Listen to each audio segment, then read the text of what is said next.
Food ব্লগে আপনাদের সবাইকে স্বাগত। আজকে আমি মশালা ক্র্যাব কারি দেখাবো। তো এটা আমি আগেও একবার দেখিয়েছি আমার চ্যানেলে, তো আপনারা দেখবেন। আমি ওটা আগে দেখিয়েছি, সেটা হচ্ছে ক্যাঁকড়ার ঝাল রেসিপি। আজকে আমি দেখাবো মশালা কারি। তো এটা আপনারা অবশ্যই খেয়েছেন অনেক সময় সমুদ্র সৈকতে গিয়ে বা ঘরেও বানিয়ে, আর এটা দেখবেন খুব জনপ্রিয় একটা রেসিপি। আপনারা দেখতে থাকুন, তার জন্য ধৈর্য সহকারে আমার ব্লগটাকে। আর এখনও পর্যন্ত যারা আমার ব্লগটা সাবস্ক্রাইব করেননি তারা অবশ্যই করবেন, আর শেয়ার করবেন সকলের কাছে, অবশ্যই কমেন্ট লিখবেন। তো আপনারা এখন দেখুন আমি কি কি ইনগ্রেডিয়েন্টস নিয়েছি। দেখুন, আমি বেশ বড় ধরনেরই ক্যাঁকড়া নিয়ে কেটে নিয়েছি, দেখুন পরিষ্কার করে।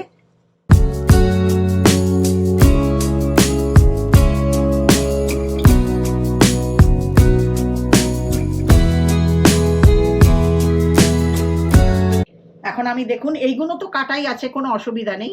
খালি এইগুলোকে জাস্ট এরকম একটা হাতুড়ির সাহায্যে আমি একটু ফাটিয়ে নেবো। এ দেখুন, এইভাবে একটু দেবেন, একটু হালকা চেপে দিলেই হয়ে যাবে, তাহলে এর মধ্যে মশলাটা ভালোভাবে ঢুকবে।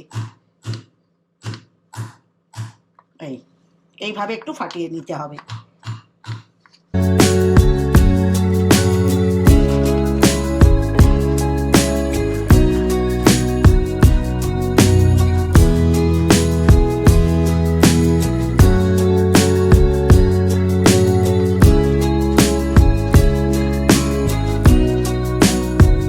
রান্না করার সময় মশলাটাও ঢুকবে ভালোভাবে, আর আপনারা যখন খাবেন তখন সুবিধা হবে। একটু হালকা চেপে দেবেন, দেখবেন ফেটে গেছে। এখন দেখুন আমি ম্যারিনেশনের জন্য নুন আর হলুদটাকে মাখিয়ে নেবো সবার আগে। তার জন্য আমি 1 টিস্পুন নুন মাখাচ্ছি, আর 1 টিস্পুন আমি হলুদ দেব, দিয়ে এটা ভালোভাবে মাখিয়ে নেব।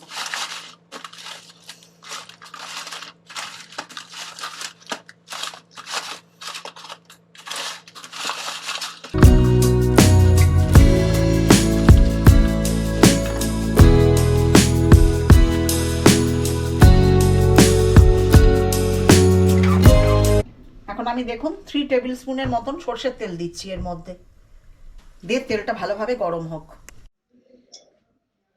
দেখুন তেলটা ভালোভাবে গরম হয়ে গেছে। এখন আমি একটা একটা করে এই ক্র্যাবগুলোকে দিয়ে দেব।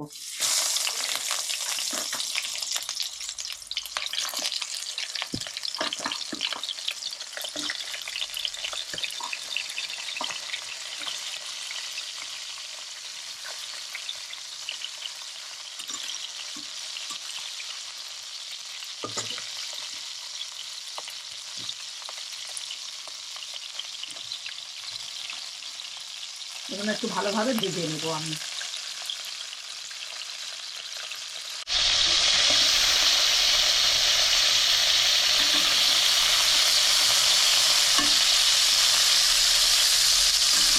খুব বেশি ডিপ ফ্রাই করবেন না, দেখুন হালকা হালকা ভাজবেন, তাহলে এর মধ্যে না যখন আমরা মশলাটা দিয়ে ঢেলে দেব তো স্বাদ হবে খুব। আর বেশি ভাজা হয়ে গেলে সেই স্বাদটা থাকে না। দেখুন দেখুন ভাজাটা হয়ে গেছে, আমি একটা একটা করে তুলে দিচ্ছি। দেখুন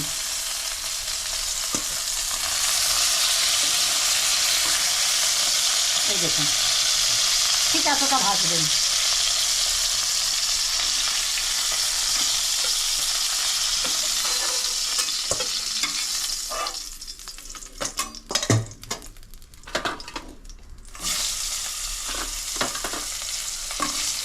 আমি এখন বাকিগুলো ভেজে নেব এইভাবে।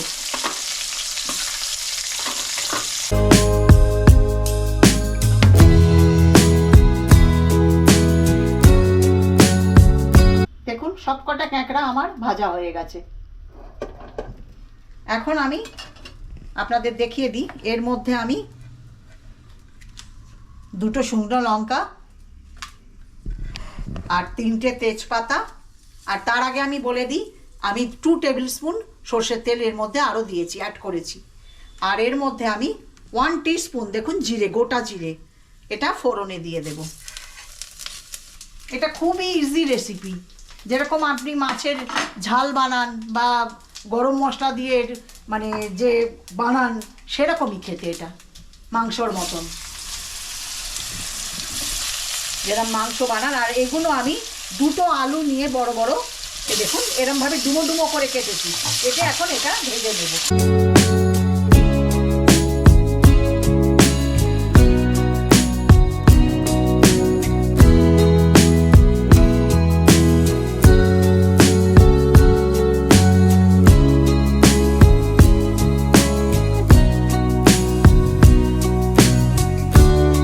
1 টেবিল স্পুন হলুদ দিচ্ছি, দিয়ে এটা ভালোভাবে ভেজে নেব। আমি দেখুন আলুটা ভাজতে ভাজতে আপনাদের দেখিয়ে দিই আমি মশলাটা। আমি 3টে মিডিয়াম সাইজের পেঁয়াজ নিয়ে এইভাবে বেটে রেখেছি। আর এর মধ্যে এখন আমি আপনাদের দেখিয়ে দিই, এটা গোটা জিরে আছে, মানে গুঁড়ো জিরে, আমি এটা রোস্টেড, আর এটা ঘরেই করা। আমি এটা 2 টেবিল স্পুন এর মধ্যে মিশিয়ে নেব। 1/2 টিস্পুন আমি এটা গোলমরিচের গুঁড়ো রেখেছি, দেখুন এটাও দিয়ে দেব।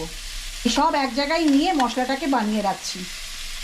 আর এটা 2 টেবিল স্পুন ধনের গুঁড়ো, এটাও রোস্টেড ধনের গুঁড়ো। হালকা শুকনো খোলায় আপনারা যদি এটাকে গরম করে নেবেন, নিয়ে গুঁড়িয়ে নেবেন, দেখবেন টেস্টটা আরও বেশি হবে। আর এটা হচ্ছে শুকনো লঙ্কার গুঁড়ো, এটা 1 টিস্পুন। ঝালটা আপনারা আপনাদের স্বাদ অনুযায়ী দেবেন। আর এটা হচ্ছে কাশ্মীরি লাল লঙ্কার গুঁড়ো, এটা 2 টেবিল স্পুন, এটাও আমি মিশিয়ে নেব। এর সঙ্গে মেশাবো আমি, দেখুন এতটা আমি রসুন রেখেছি, দেখুন বেটে, আর আদা বাটা, এটা এখন আমি সম্পূর্ণ মিশিয়ে নেব। তাহলে মশলাটা কষানোর সময় আমার খুব সুবিধা হবে। দেখুন এইটা ভাজতে ভাজতে এর মধ্যে সামান্য একটু জল দেব, যাতে মশলাটা পুড়ে না যায়।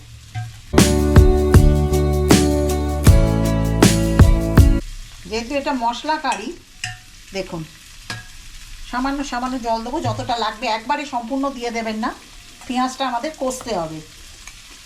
পেঁয়াজ আদা রসুন সব আমি দেখলেন তো একবারে মিশিয়ে নিয়েছি। নিয়ে এখন আমি এটা, এখানে আলুটা দেখুন প্রায় ভাজা হয়ে গেছে, আমি এখন এটা মিশিয়ে এটার সঙ্গে ভাজবো।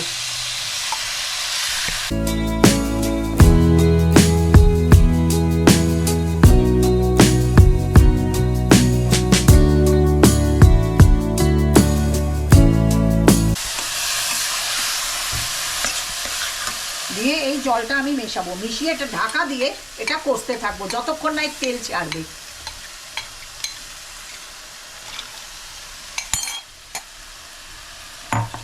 এতটা পরিমাণ আমি দিলাম, দেখুন জল।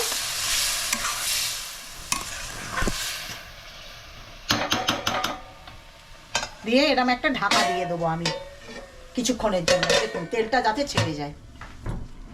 আর গ্যাসের নবটাকে খুব জোরে করবেন না, মিডিয়াম সাইজে রাখবেন। এটা ঢাকা দিয়ে রেখেছিলাম, দেখুন হয়ে এসছে, এই দেখুন তেল ছেড়ে এসছে। এখন আমি দেখিয়ে দিই আপনাদেরকে, এটা আমি 2টো টমেটো নিয়ে পিউরি করে রেখেছি, দেখুন এটাও মিশিয়ে দেব। আমি সব বেটে দিলাম এই কারণেই, যাতে মুখে পড়লে মানে খারাপ না লাগে, ওই জন্য সব পিউরি করে দিয়েছি। দেখলেন তো অতি সহজে হয়ে যায় এর মশলা কারি। আপনারা করে প্লিজ খাবেন, আর আমাকে অবশ্যই কমেন্ট লিখবেন, অতি সুস্বাদু খেতে।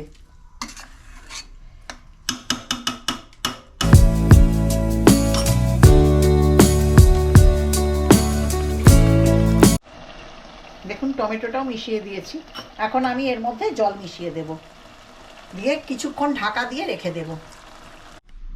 এখন আমি দেখুন ঢাকাটা খুলে নেব।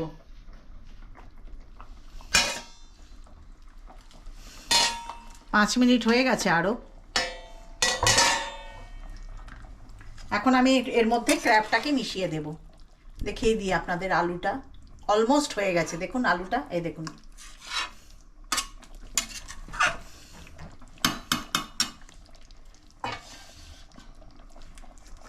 এখন আমি ক্র্যাবগুলোকে একটা একটা করে মিশিয়ে দেব, দিয়ে আরও 5 মিনিট ঢাকা দিয়ে রেখে দিলেই হয়ে যাবে।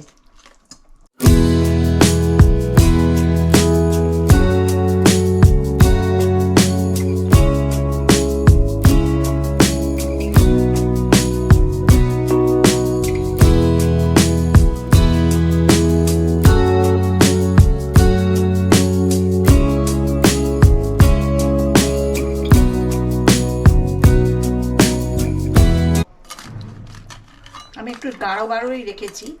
আপনারা যেরকম ঝোল খাবেন ঠিক সেই হিসেবে আপনারা রেখে দেবেন। দেখুন হয়ে গেছে আমার। আমি আলুটা আপনাদের দেখিয়ে দিই। দেখুন গরম তো খুব, দেখুন হাতে করে করা যাবে না। দেখুন দেখতে পাচ্ছেন হয়ে গেছে আমার মশলা কারি ক্র্যাবের। এখন আমি গরম মশলা, এর মধ্যে ছোট এলাচ, লং, দালচিনি আছে গুঁড়ো করা। দেখুন এটা মিশিয়ে দিচ্ছি, আর মিশিয়ে দেবো 1 টেবিল স্পুন ঘি। এই দেখুন